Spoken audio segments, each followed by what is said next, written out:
Yeah, drink up. All right, make a squirt. This battery's gonna die, so I need you to do your thing.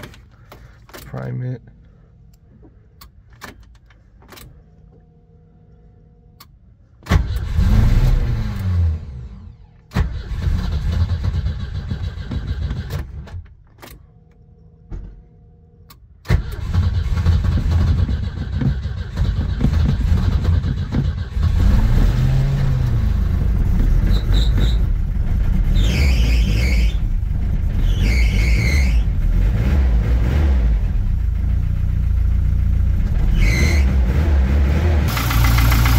That piston slap never gets old, huh?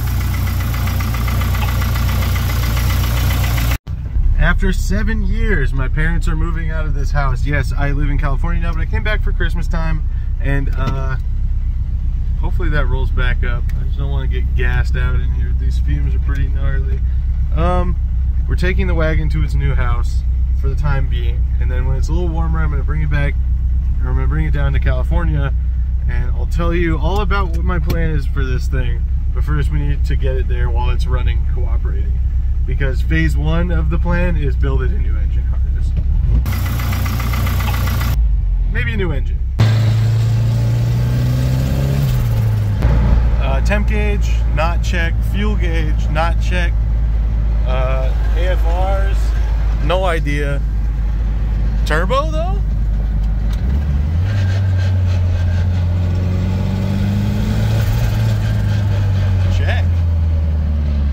Seals. That's kind of, yeah, because it's making a lot of smoke out the whoop, you know, the out the back there. Yeah. It could be the valve stem seals. Also, the throttle keeps getting stuck. Like the cable gets stuck like that, so then it idles at like 3,000 RPM. It's fun. God, this thing sucks, but it's awesome also. This battery, though, is putting in work. The really? Napa Legend battery? Are you kidding me? I feel like I got this from Jalopy Jungle, too. Yeah. Maybe. When I was leaving, I was like, all right, I'm going to explain what the plan for this thing is after we get it where it's going. I was like, first step, though, is a new engine harness. And I was just like, maybe a new engine when I revved it up and just saw a bunch of smoke come out. But it makes a lot more sense for it to be the turbo. Because it is a Chinese turbo that's had way too much boost run through it for way too long, and then sat for months without being run. Yeah. So those seals might have just crusted up, you know? I don't see where it's leaking oil from though. I was really proud of how it wasn't leaking oil because we redid every seal on this engine. Right. And then I had to lay on the ground underneath that oil cooler interchange from the 940 forever to make sure it wasn't leaking oil anymore. Dude, this makes me sad to witness. Just all of it. It's better than that. the red wires for everything, dude. God, we are awesome at that. Is it a ground or is it hot? It's both. Which one goes where? I don't know. Don't unplug it. You don't have to worry about it ever. I always forget how this is. Yeah.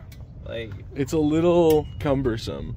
Like, especially for the spark plug wires, but as you can see, I handled that just fine. All right, let me reiterate here what the plan is, because I told them I was going to tell them the plan, and the plan, believe it or not, is not throw it in the trash, even though it kind of seems like that would be a good plan. Yeah. So for those not up to date on the job thing, yes, I got laid off at Motor Biscuit. I just signed a freelance contract with the one, the only Motor Trend. And a couple other outlets, so we're kind of back on the freelance game. I would like to find another full-time position, but being freelance allows me to keep applying for stuff and like really shoot for the moon for some salaries I probably don't deserve, but I can do the things they're asking, so I guess in that context that means I'm qualified.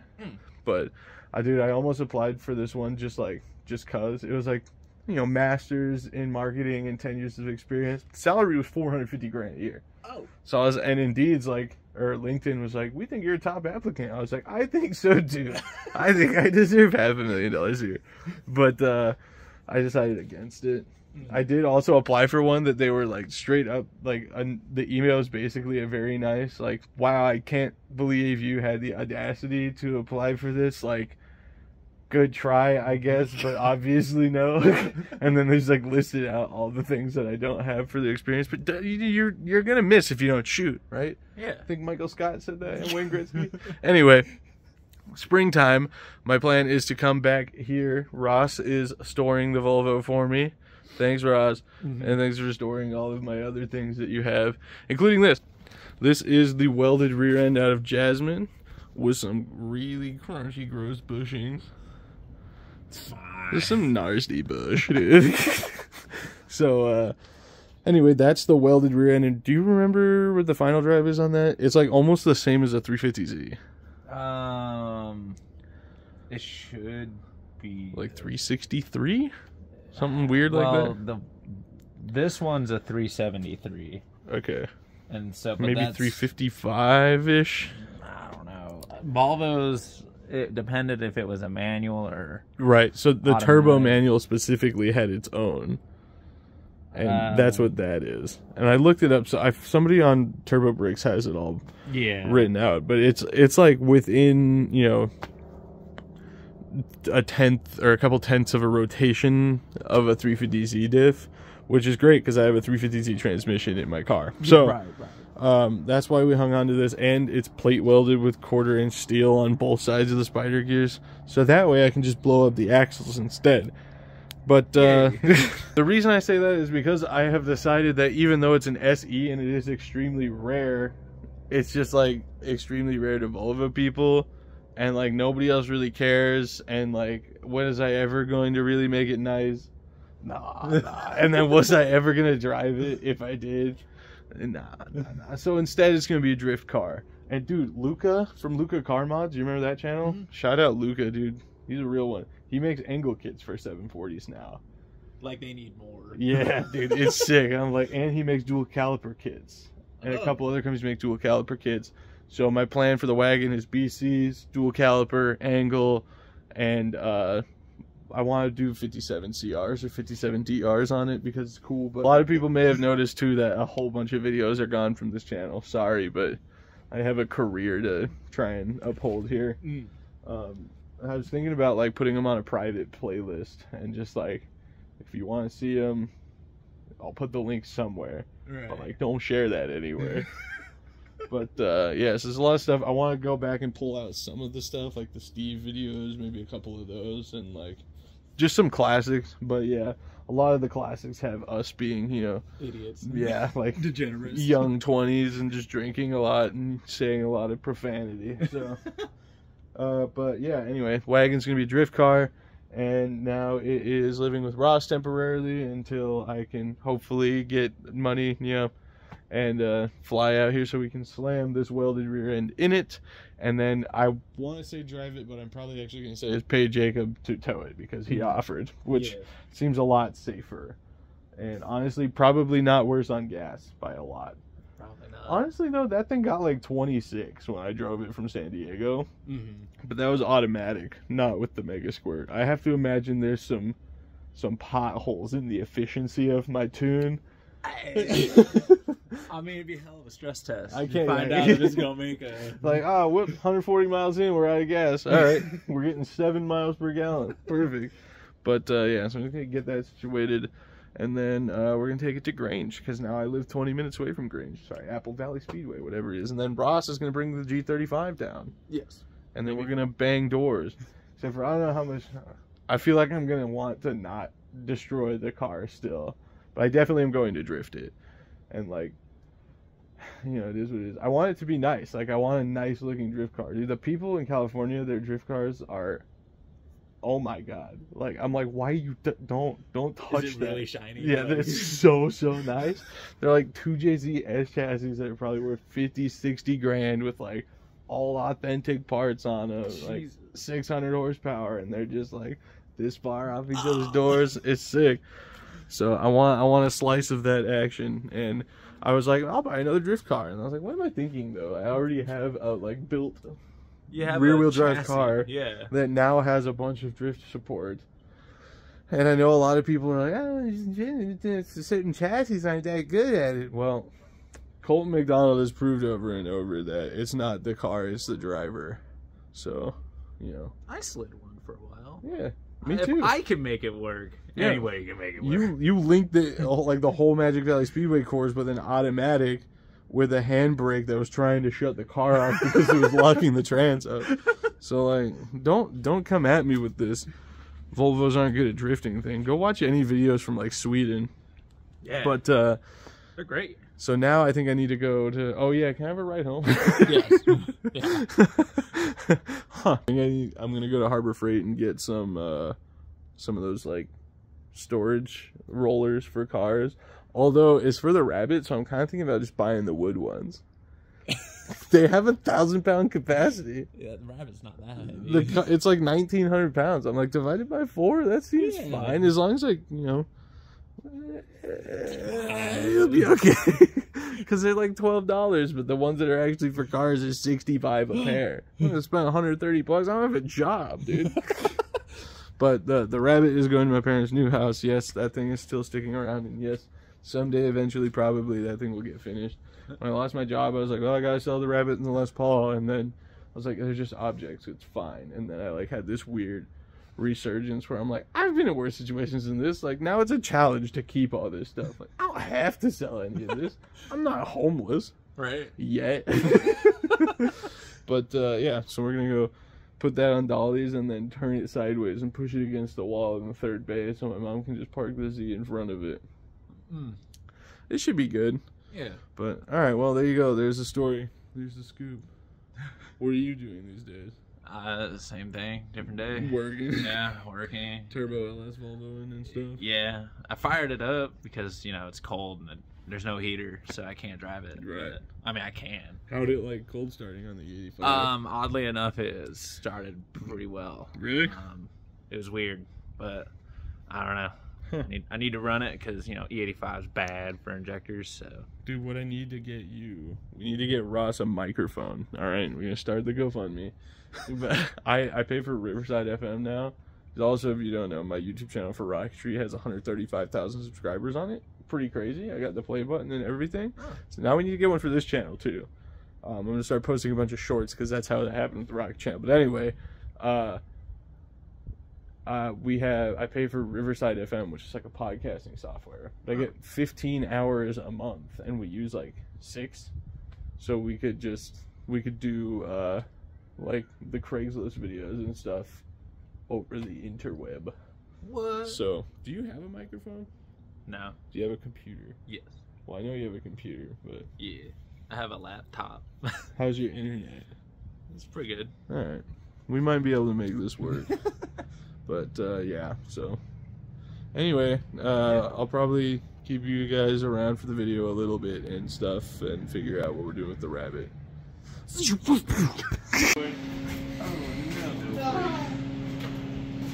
Roll it out into the way. I've wanted car dollies for so long for this exact reason. How much were these? $130. Not bad for all 4. Yeah. Yeah, I know the back ones are not seated correctly, but those are kind of the ones that should probably come off. This is, I'm pretty positive, the first one that ever went on a car. The very first Curse Forever sticker ever is on one of my guitars. This is the first one that went on a car. That's pretty cool. This is from when we went and saw them, bro. When we got the picture with Sean Bonnet. He doesn't like taking pictures with people, evidently, so we were kind of like the only ones that got a picture with him at that show. We took this car there. Back when I had long hair. That's crazy. Yeah, I can't sell this thing. Yeah.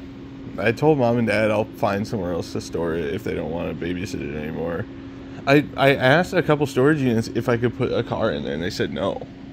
They're like, we don't want like disintegrating gas smell. I was like, there's no gas in it. It's like long empty. There's not even going to be a fucking engine in it soon. Yeah. Honestly, if we wanted to, like, we could have that engine out in probably 45 minutes. It's so unbelievably simple. The big problem is that it uses, Forgot that was on there. Oh, there's servos in that? Yeah. No, I just need the electronics for the inside. the axles use Allen heads, and yeah, apparently they like to strip. But this car runs as it sits. I have the jumper pack. We could fire it up if we wanted to. It's unbelievably loud. The wiring. Yeah. So all that's coming out. The engine's coming out. This especially. Oh my God, CIS, you can die, please. That's coming out. That's coming out. I really want to just like, once everything's out, I was planning on trying to leave the transmission in, but I don't think I'm going to do that now because it's like a Honda. Like, it doesn't have a cross member, you know? So I really probably could just leave the axles attached, drop the suspension, and just poop the whole engine and transmission assembly out of the bottom of the car. And then I want to sand everything down, pull all the shitty old wiring out, sand everything down, repaint it, seal that rust right there. It doesn't have a lot of rust, but it does have some. None of it's really structural though. That, like, the battery tray is not great and all this stuff, but this could just be media blasted out. And then there's some in here. Can you tell? From when it had no rear window in it. Sat in the field for a while. Luckily the hatches are the same across all the years. People take the gas shocks out of like Camaros and put them in here, so then it opens like straight up. Oh yeah. But yeah, I mean, there's like not. God, there's so much trash in here. Oh man, the Sweden flag from my Volvo. Wow. It's crazy. This is coming so full circle because like the first video ever put on my channel was us digging through this very spot. Yeah. But yeah, so I don't know. I thought about selling it, but surprisingly, my mom was really against selling it because she knew how sad it was going to make me. Yeah, both of us are. So for now, it's got a place to stay. What really needs to happen is I need to stop being a lazy bitch and actually put the engine together. Because like this is like I was just talking about, probably one of the easiest engine swaps that you could do. Like the mount positions are all exactly the same on the 16 valve. I have literally, shout out FCP Euro endlessly, dude. There's like $5 grand worth of stuff in here that they just sent me. I didn't pay for any of it. And then I thanked them by letting this car ride for 5 years. So here we are.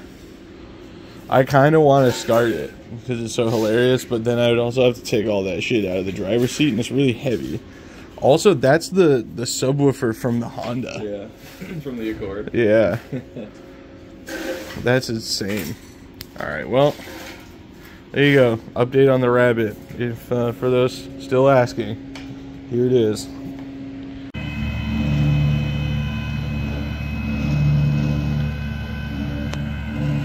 All right, well, you gotta love a tow truck driver. He went underneath it and he's like, oh, I'm seeing where to attach this and blah, blah, blah, because I don't have the bumper anymore. So after deciding the control arms weren't good, I was like, you can hook it in right here because this is the support that the whole front bumper used to be attached to. And instead, he hooked them to these holes and pulled it up onto the tow truck with that and just bent the shit out of both of them, especially this one. Went through all the paint, all the way down to bare metal. And this was after I told him that there's a tow truck or a tow hook on the back and the single link suspension, and told him I would happily turn it around so he could pull it on the back. This was after he didn't want to back up to the driveway that we had cleared with the car sitting facing backwards in the garage to be just rolled onto the truck. So that's pretty thrilling. Work truck, work truck, work truck. This is like the 4th or 5th time an engine or transmission has been in the back of this car. It's more of a truck than it is a hatchback sedan. Before anybody freaks out, the oil pickup and nothing else is on there. The crank is in, so right now it's just resting on the block itself and the caps for the crankshaft. And it's on a blanket. I don't know how we're gonna get that there.